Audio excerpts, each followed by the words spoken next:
Welcome everyone to our last session for the webinar 2020 series for this year. Today's session is going to be a fantastic one, and no doubt we've got a lot of attendees joining as well, so thank you everyone for joining. We've been really looking forward to this session, and I hope everyone finds it informative and useful. So I'm going to introduce our hosts for today. So we've got Harpreet from State Growth. We've got Nikki, who's going to be speaking about Migration Tasmania. We've also got two of our UTAS alumni, Rebekah and Aruna, who will be speaking about their experiences and a whole lot of other areas as well. So this session is from the Department of State Growth, so it's going to be a fantastic session. So thank you everyone for joining. Just a few housekeeping rules. Feel free to pop in your questions in the chat box at any time. We will be having a question and answer live towards the end of the presentation, but feel free to pop them in at any time throughout the presentation as well. So without further ado, I'm going to hand over to Harpreet to start off the session. Thank you, Harpreet. Over to you. Thank you, Mona. Welcome everyone, and thank you, UTAS, for organising this. I might start off by acknowledging the traditional owners of the land that I am on today, and their elders past, present and emergent. As Mona has mentioned, Nikki and I and Rebekah actually both, all three of us work for the Department of State Growth. I'm currently the Acting Manager for Global Education. And I've joined here with Nikki, who works in the Migration Tasmania area, and Rebekah, who is our Senior Marketing Consultant for Trade. And we've also had with us Aruna De Silva, who used to be a student ambassador with the City of Hobart and a UTAS student. So hopefully we have a lot of useful information for all of you. I might start. So just giving you a bit of an overview on what we're going to talk about today. So I will talk about the Study Tasmania aspect of this. So I'll talk about the Global Education Growth Strategy, our key industries, student support, our Student Ambassador Program, and also COVID-19 support that Tasmanian students are eligible for or have received. And then I'll move on to Nikki, who will speak about the state nomination visa processes and some success stories in that space. And then we will talk to our two alumni about their experience in Tasmania. So I might start with the Global Education Growth Strategy. So about 4 years ago, almost 3.5, 4 years ago, the Tasmanian government launched a strategy where they wanted to, I guess, draw attention to the international education sector, but also came up with 6 goals on how we can ensure that not only students choose Tasmania as their study destination, but when they are here, they have a good experience, they feel connected to the community, and when they leave, we maintain connections with our alumni. So our strategy sets out all of those goals, and although 2020 has been challenging in trying to meet some of them, over years, I guess we've done a pretty good job to try and make sure that we follow those goals and have a holistic approach in the way we deal with this sector. One of the things that I really like to talk to students about when I meet them especially is key industries in the sector in Tasmania generally. And the reason why I think these are important is that no matter where your students go and study, ultimately, a lot of them are looking for employment and then opportunities that come post-employment. And it's really important for students to understand that in the first instance, people should follow what they're passionate about. So if they're passionate about studying certain degrees or certain qualifications or certain skills, that's where they should start. But if they are unsure, then they should always look at the environment that they are in and where the opportunities for employment and employability lies. Because ultimately, that's where you're always going to find jobs and other, I guess, outcomes that come from that. So for Tasmania, I mean, COVID-19 hasn't really changed this too much. We are quite fortunate that we live in a beautiful island, and COVID-free for quite a long time now, and our life is pretty much back to normal. But industries obviously have been impacted due to, I guess, the global issue and supply chain and logistic channels. But these industries are still our main industries. So food and beverage production is our second largest export market. Premium food, premium drinks, whiskey, wine. That's a big market for Tasmania, and there's always a lot of jobs in that space. Again, aquaculture, most of you would know. If not, I'll let you know that we have, one of the best salmons in the world that's farmed here in Tasmania, and that's also a massive industry for us. So I just thought I'll bring up this slide quite early on, and I think that if you are a prospective student or you're an agent talking to students, it's important to draw their attentions to what are key industries in the areas that they're considering to study, because ultimately I think most of us who study want a job out of it or want to follow a certain pathway.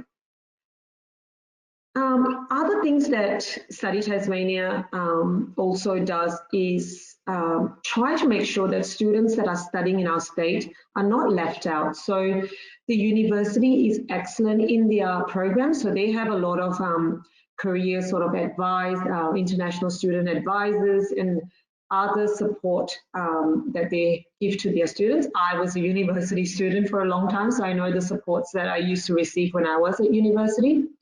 But on top of what they do, we try and organize a range of different events and workshops, including employability workshops, to try and, I guess, give students extra support in areas that they might be interested in, or try and get students connected to the wider community and not just the university community.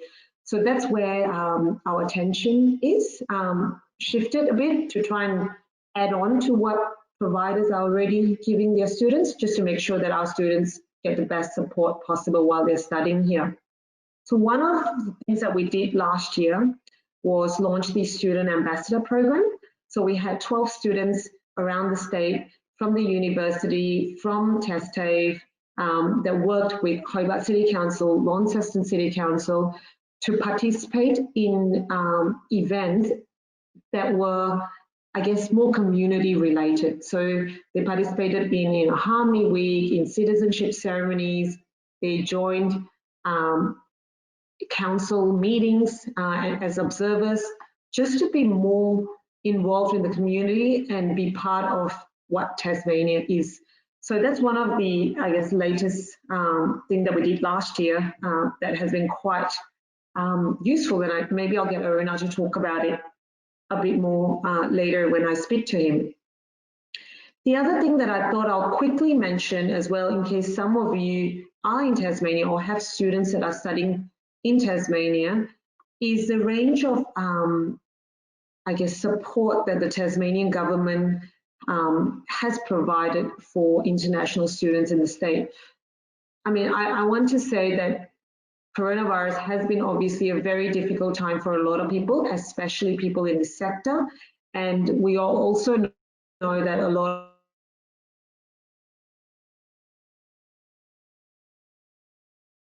of students come from, backgrounds where it's not easy to ask for help. You're used to supporting yourselves or your family supporting you. But that should not stop anyone from coming forward and asking for help or utilising these services. We've been told numerous times by the Department of Home Affairs that utilising these services does not impact any visa conditions. They've said to us categorically they don't even look into those kind of things when they assessment. So if anyone out there is worried for that reason, don't be. Utilise the support that is available to you. So for example, we have 5 NGOs in Tasmania, and a lot of information you can find on our website. We have 5 NGOs in Tasmania that have received grants for support for temporary visa holders, including students. So this could be a range this could be in terms of accommodation support or, you know, other, sorry, I'll just go back there. Accommodation support, food vouchers, food support, case management. The pandemic isolation grant were one-off financial payments that students received. There was also a rent relief fund where students could access up to $2,000 for rental payment. Students who had their children studying in our government school were also entitled to discounts. There were, I want to say, a handful of students that actually all they wanted to do was go back to their home country. And we helped with the logistics in that as well. So not only airfares, but getting consular help and ensuring that these students could return to their home country. So I just want to reiterate that, you know, once the students are in Tasmania, they are part of our community, that they are Tasmanians, new Tasmanians, and I would ask that they please come forward and, you know, seek all the support that they need in this space. I'm going to leave it at that for now, and I will share our email addresses and our website at the end of the presentation. So if you have any questions or you need further information about Tasmania, please visit our website. But other than that, I'm now going to hand over to Nikki, who will talk a bit about post-study opportunities in terms of migration and state nomination that international students have access to. So Nikki, I'll pass it on to you. Thank you, Harps. Thank you, everybody, for your interest in Migration Tasmania as well today. We are very passionate about our migration program, and Migration Tasmania is at the Department of State Growth and supports Tasmanian businesses, industry and population growth through international engagement, and recognises that skilled migrants and international students make a significant contribution to Tasmania, both economically and culturally. Go on to the next. Oh, I'm just waiting.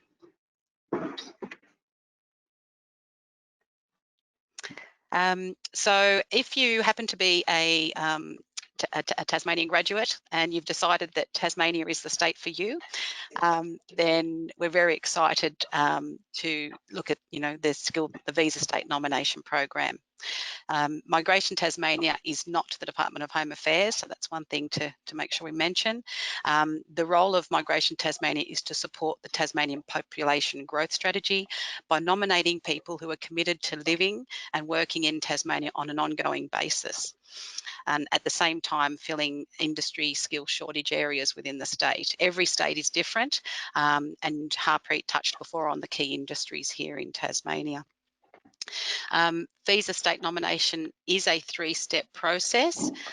So initially you need to complete an EOI through the Home Affairs Skill Select system, then apply for your visa state nomination application, and if nominated by the state, then you submit your actual visa application back to Home Affairs. The Tasmanian government isn't permitted to provide specific migration advice concerning visa pathways and options. So we do urge all visa state nomination applicants to engage with a migration agent who can provide you know, their individual information that they need according to your circumstances. So on this slide, you can see the two main visa classes that we look at for the Tasmanian graduate selection is the skilled nominated 190 and the skilled work regional 491. You can see there that one is permanent residency, one is a 5-year provisional visa with a pathway to permanent residency. Currently there is a $220 application fee or fee for service for all visa state nomination applications. There's no occupation ceiling. You require a skills assessment for both of those. English is competent or above, and we work on a point system. And applicants also need to be no older than 45 years in age.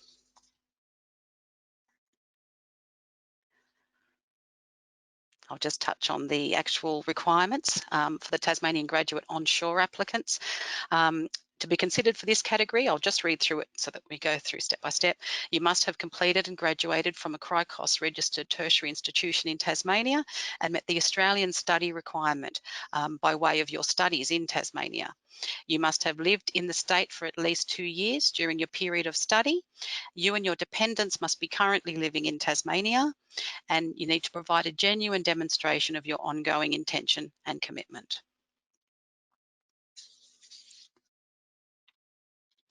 The subclass 491, Skilled Work Regional, that one, to be considered for this category, you must have completed and graduated from a CRICOS registered tertiary institution in Tasmania. The course must be a degree.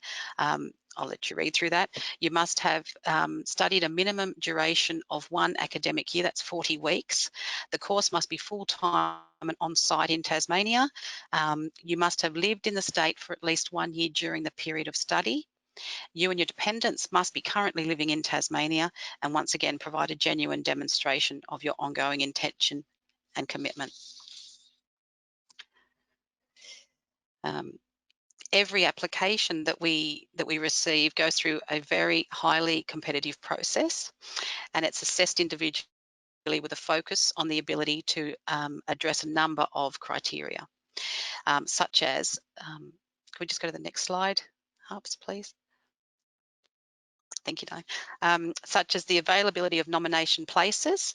At the moment, if people have been keeping an eye on our Migration Tasmania website, you'll see that there are restrictions at the moment as we're waiting on some new a new nomination place quota from Home Affairs. So at the moment, we do have a restricted program, hoping to get numbers soon so that we can open the program back up again.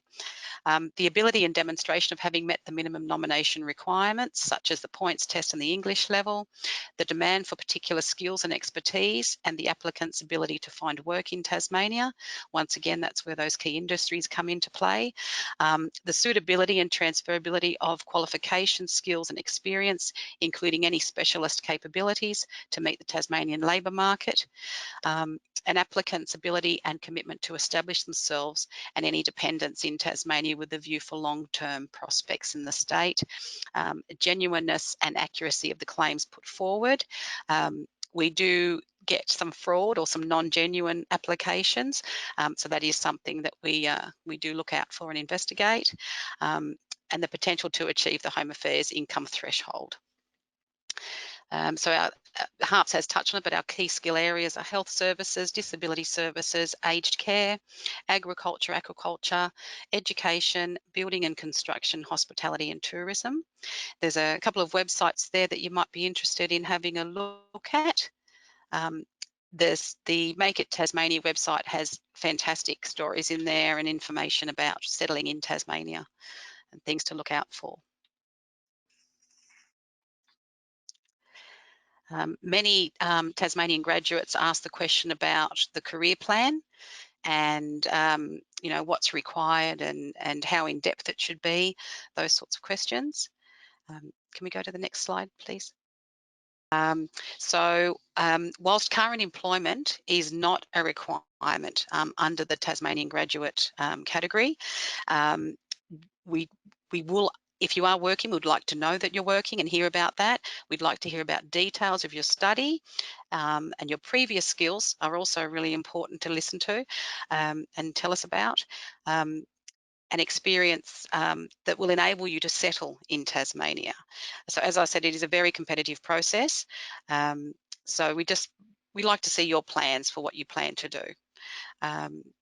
If your study has been in an area not related to the Tasmanian skilled occupation list, sorry about that, tell us how your studies have increased your ability to find skilled work in Tasmania. Tell us about your study, volunteer work, internships and prior work experience. Research, show us your research into the Tasmanian job market and positions that you have found that are relevant to your background, including suitability. A suitability statement, that is. Current work, if applicable, and if you're currently undertaking work, and how it will assist you in your Tasmanian settlement, and your personal experiences and stories of your time in Tasmania are also things that we're interested in. Things that we don't need you to include in a career plan to restrict your job search to just positions directly related to your studies only. There may be other jobs you are suitable for, which will give us a bit more depth into a bit more information about the experience that you're after, or that you have, that you can offer other jobs.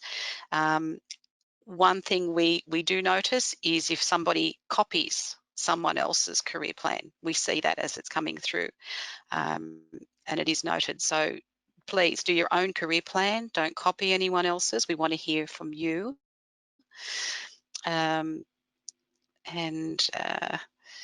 One thing we do need to say is that visa state nomination is never guaranteed, and it's not an entitlement. It is a competitive process, and so it's in your best interest to submit a thorough and honest application. By saying thorough, we want to hear about those plans, and by saying honest, we're very passionate about genuine visa state nominees, but also investigate accordingly if we're concerned about any non-genuine activity. So that's something to keep in mind. Tell us about you. So over the years, I've actually been with Migration Tasmania now for just over 4 years, 4.5 years almost. And in that time, I have seen amazing growth, very exciting growth. I originally lived in Sydney myself and moved to Tasmania back in 2000 and fell in love with Tassie. So I understand when people fall in love with Tasmania as well. The Skilled Migration Program, just for some stats, back in 2013, nominated 56 people. And then last year, the last financial year, nominated 2,000, just over 2,900.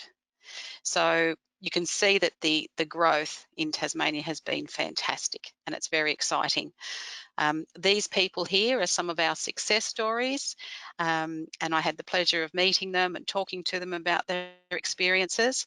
And you can see there, there's quite a variety in the actual occupations that are there. The lady in the photo with her daughter in the front of the photo, she was a UTAS graduate, geologist, Rochelle. She's wonderful, and she's now working in a mine up in the north of the state. So whilst some of them have said that it took a bit of time to get used to everything that we have here in Tasmania and to sort of settle in, it was certainly worth it. And Jin Ook there, I remember him saying that it just took time. He has 2 young boys, and you can see them in the photo there. And so as a family, it just takes time.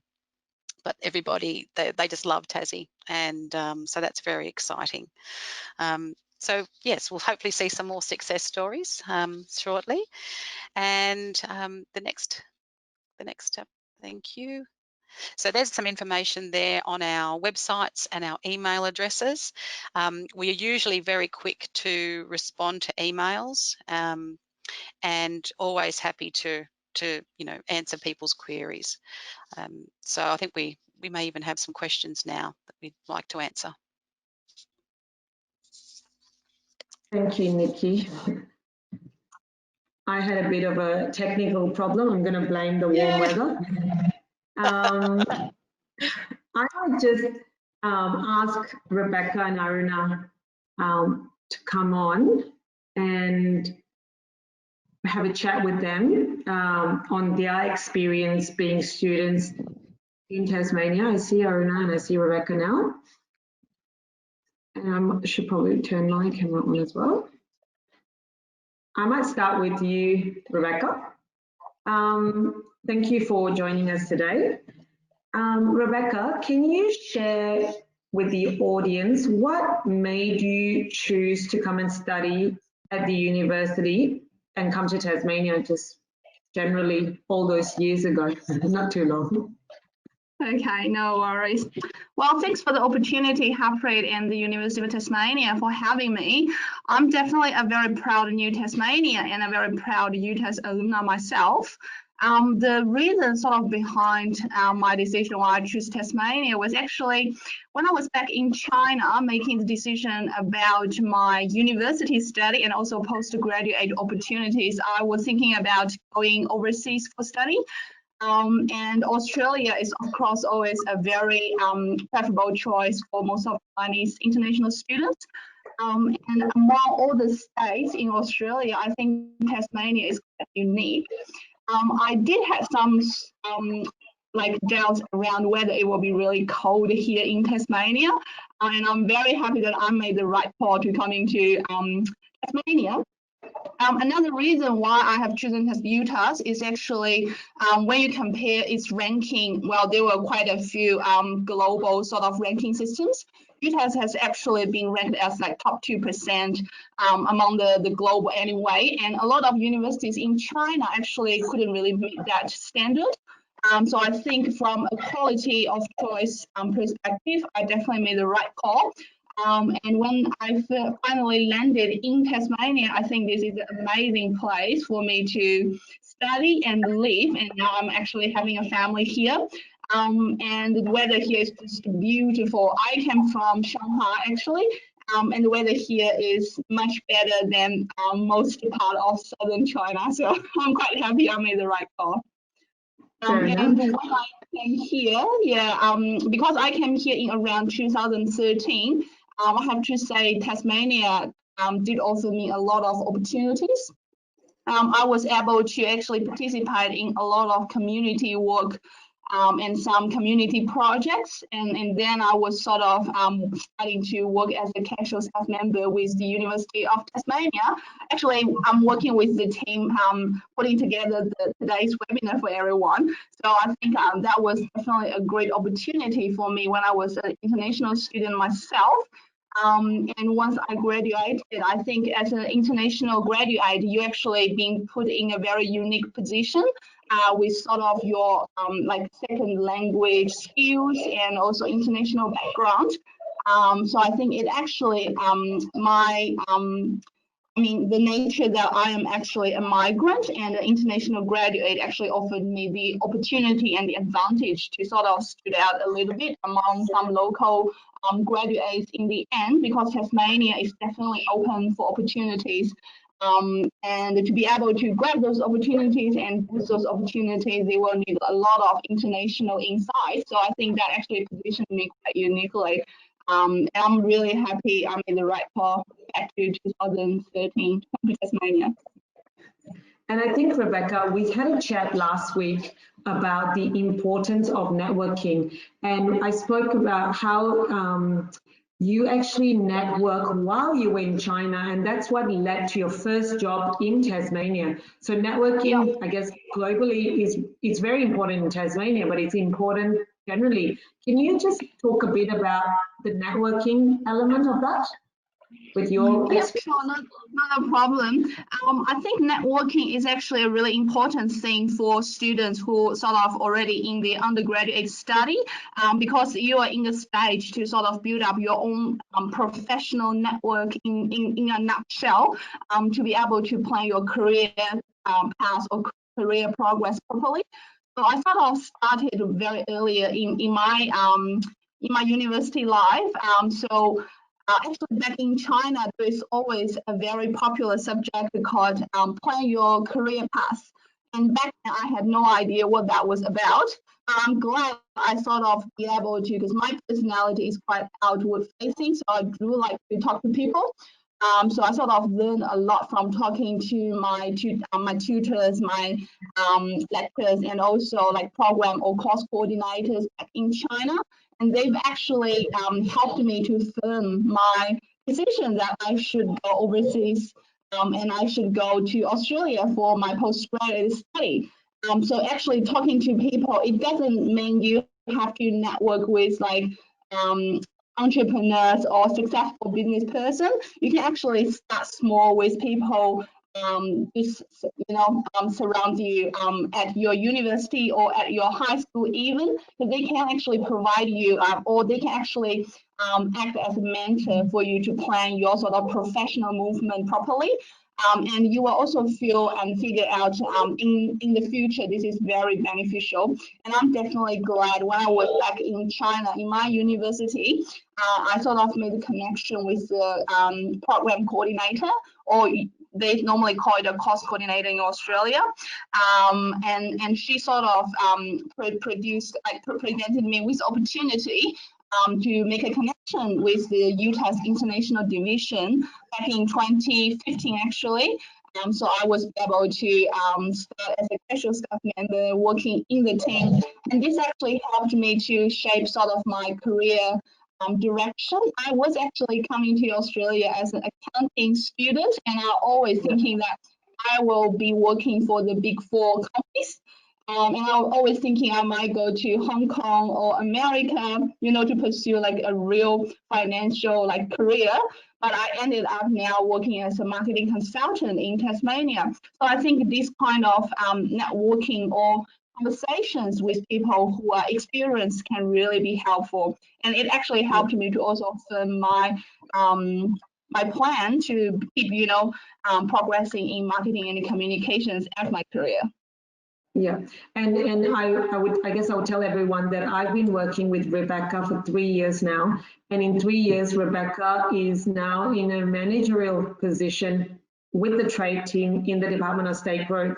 And all of these years, you know, obviously Rebekah works hard, but she's also embraced, I guess, her speciality. So she's quite unique in what she can do, and her abilities that she learned not only at the university, but when she was back home in China. So I guess one advice I would say to a lot of students as well is that, you know, your diversity is important, and, you know, good places that hire you would want you to bring that element. So don't try to shy away from it, but embrace it. And then, you know, that's why I brought Rebekah here today, because she was a great success story for someone who graduated from the university 4 years ago, was working in the university itself while studying, and, you know, had a complete shift on what she wanted to do with her career.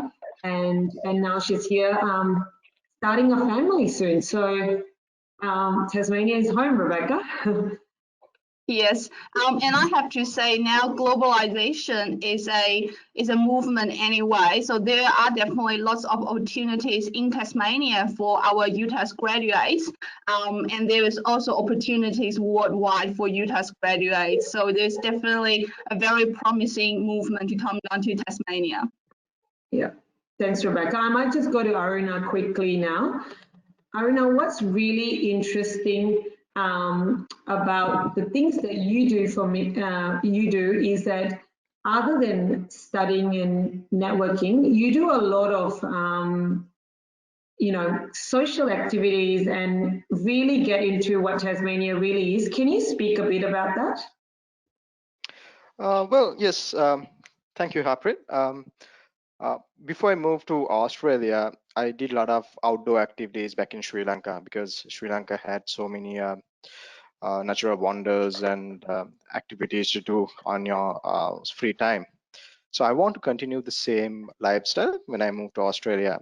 But one of the issues that I was worried about was that my time to spend on the extracurricular activities, because I was really worried about when you study full time, you might not have time to do, you might not have time for other commitments. But the good thing about Tasmania is everything is centered around where you live in. So you have more time because you can get things done quickly. And when I moved to Tasmania, I started living in the student accommodation, which is like 10 minutes walk to the university. Because of that, I had plenty of other opportunity, plenty of time to do other extracurricular activities. One of the other things that I've realized is I want to get involved with the community. So I decided to get involved with social activities. Since I'm more into outdoor, I got my diving license, and then the university has their diving club, and then they invited me to join the club. And since then, I have been diving.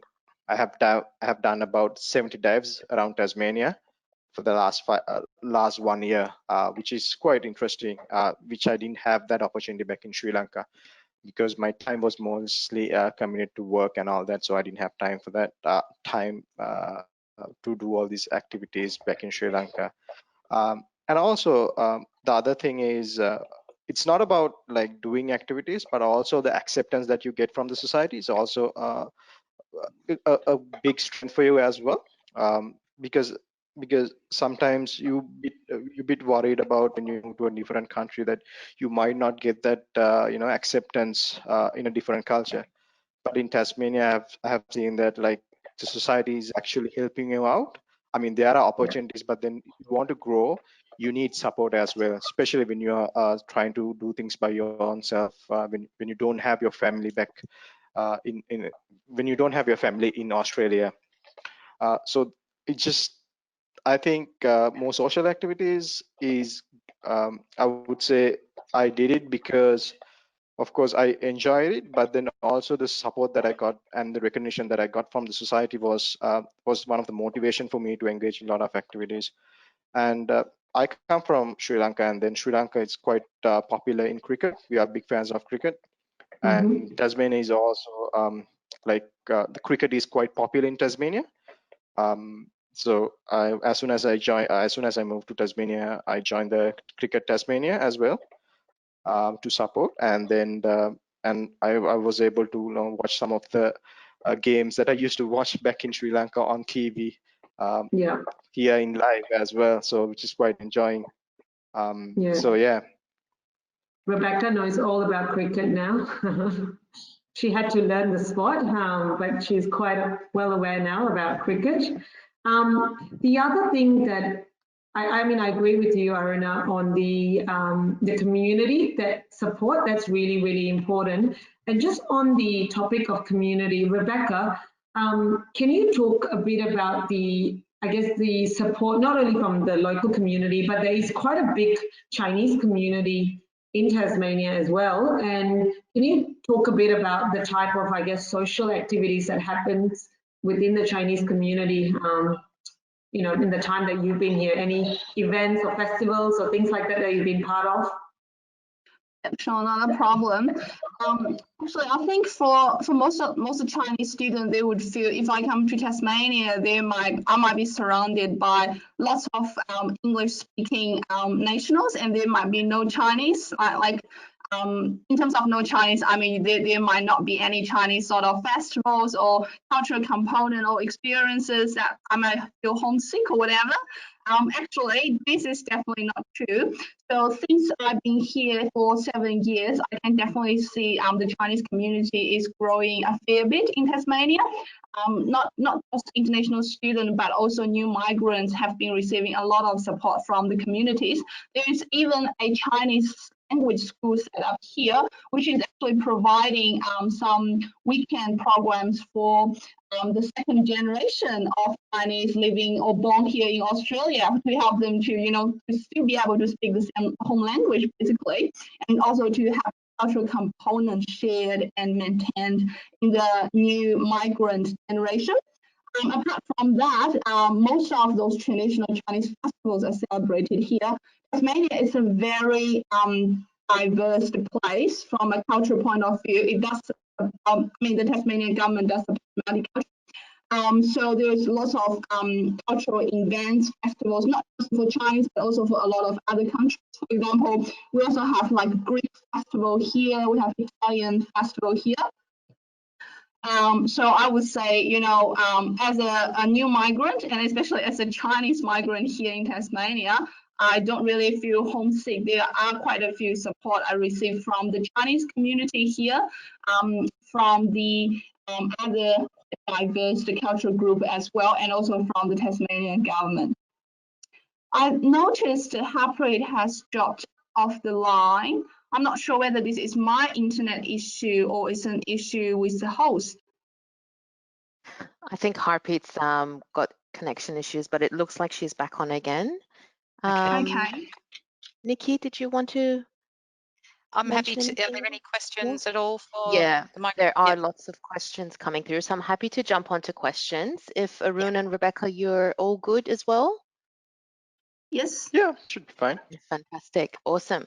So thank you so much, guys, and apologies to everyone for all the technical issues we've been having today. I think it's been one of those days where everything's happening at once. So apologies for all the slide dropouts and offline. So thank you so much for joining. Again, I think that presentation was really useful, and we do have certainly lots of questions coming through. So let me just gather all of these questions. The main question that we've been getting asked a lot, maybe Harpreet, is are the slides going to be available for the attendees?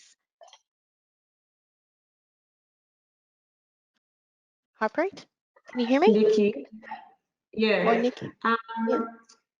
We generally don't share our slides just because the information on them changes so quickly, especially with the migration stuff. So unfortunately, I have to decline to share that just because the information changes so quickly on them. No worries, and that makes sense. And I'll just tell the audience, they can always visit the websites that we mentioned before. If you guys want up-to-date information, the website would be the best place to go to rather than having the slides. So that's also my advice.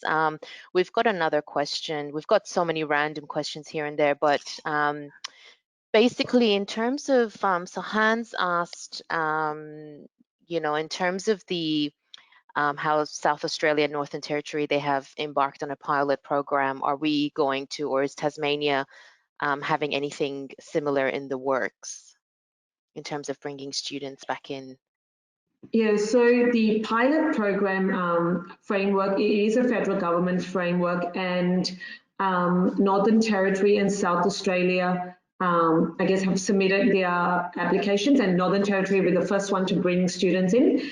And for Tasmania, we are part of the conversation, but one of the requirements are all internal domestic borders have to be open as well. And because we're a state where we don't get international flights directly to Tasmania, we have to make sure that we tick that element first before we progress. And yeah, so I think at this stage, a lot of the other states are watching Northern Territory and South Australia to see what happens there. And the intention is to then, by the federal government itself, is that other states, I guess, tap into that as well. So at this stage, we'll watch what Northern Territory and South Australia does first. Yep, and that's good advice for sure. We've got another question from Chester. So he's asking, is it okay to do remote work from another state? Will this affect his commitment to the state?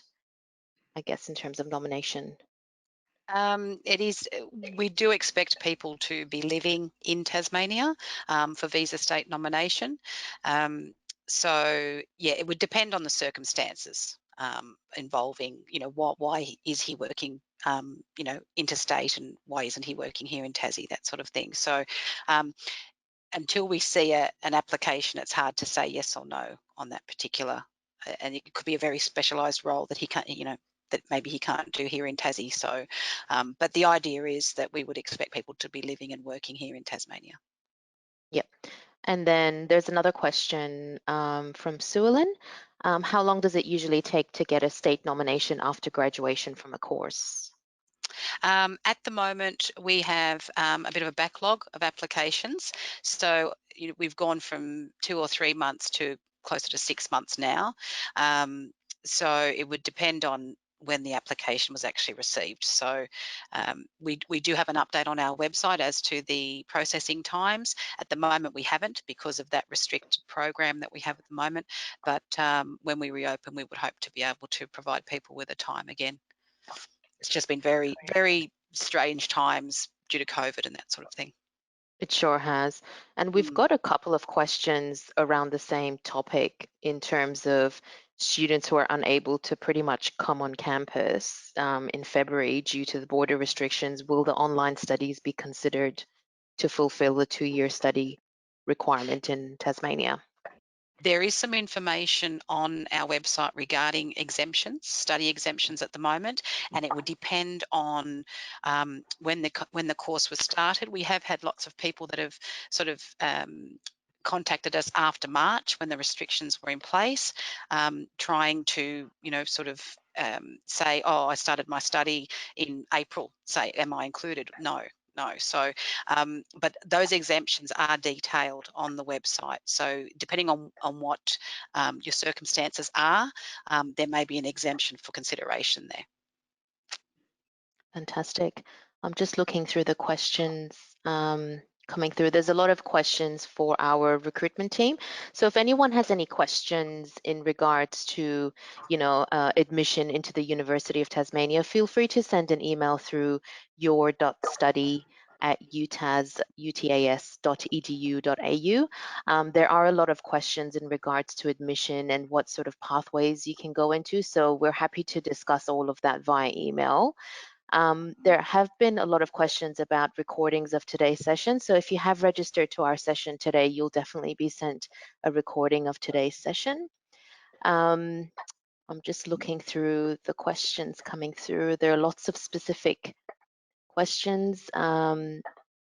One thing I did mean to mention during my presentation, if I could just mention it now, Yeah, of a course. lot of people compare themselves to somebody they know or to information that they read on social media, and we are constantly receiving emails about people saying, but I read this on Facebook, and be very wary of what you read on social media, and it's always best to check the relevant websites to gain the information you need, or send an email so that we can answer you directly. It does sort of, it causes a fair bit of stir with people, and we would prefer to give them the right answer than for people to then pass that information on that isn't correct. And all, yeah, so I think I'll just leave it at that, but just to let people know that we are very please read the websites, and rumors can be quite horrible sometimes. And that's the thing, isn't it, Nikki? During these times, there's lots of rumors that go around. So yeah, definitely stick to the website for the attendees who are watching today. I've got a question here. Oh, I've just lost it. Will studying in Tasmania give a 4 years post-study work visa? So I guess if students are studying in a regional area. Yep. Yeah, so the it is a Home Affairs, I guess, condition, but yeah, so they have, last year they've, I guess, trying to encourage people to get out of the bigger cities and go into more smaller cities, and studying in Hobart gives people access to an additional year of post-study on top of the 2, and then if you studied in Launceston, you get 2 additional years on top of the 2. So that's what the latest update on post-study work rights were as of last year. So yes, 4 years deep Launceston. Yeah, so 4 years Launceston and 3 years Hobart. So that's really, really good. And I think that puts us in front of the competition compared to UK and a lot of other destinations, I think. So that's a really good point to make. I've got a question here from Elfie. Wondering, when do the nomination applications reopen to non-critical roles? Do we have any idea on yes, that? we're getting that question a lot. At the moment, we haven't heard from Home Affairs what our quota will be. So as soon as we are hoping, like everyone else, that it's sooner rather than later. But it all hinges on when we receive that final quota from Home Affairs. So we're hoping it'll be soon. Fantastic. There are a lot of immigration-related questions that are coming through. So, so what I would suggest for the attendees to do is definitely have a look at the immigration website. A lot of the questions that are coming through are related to that. So I don't think our host today can answer your question specifically, or go through a registered migration agent. That would be another suggestion. I'm just having another look through some of our questions coming through.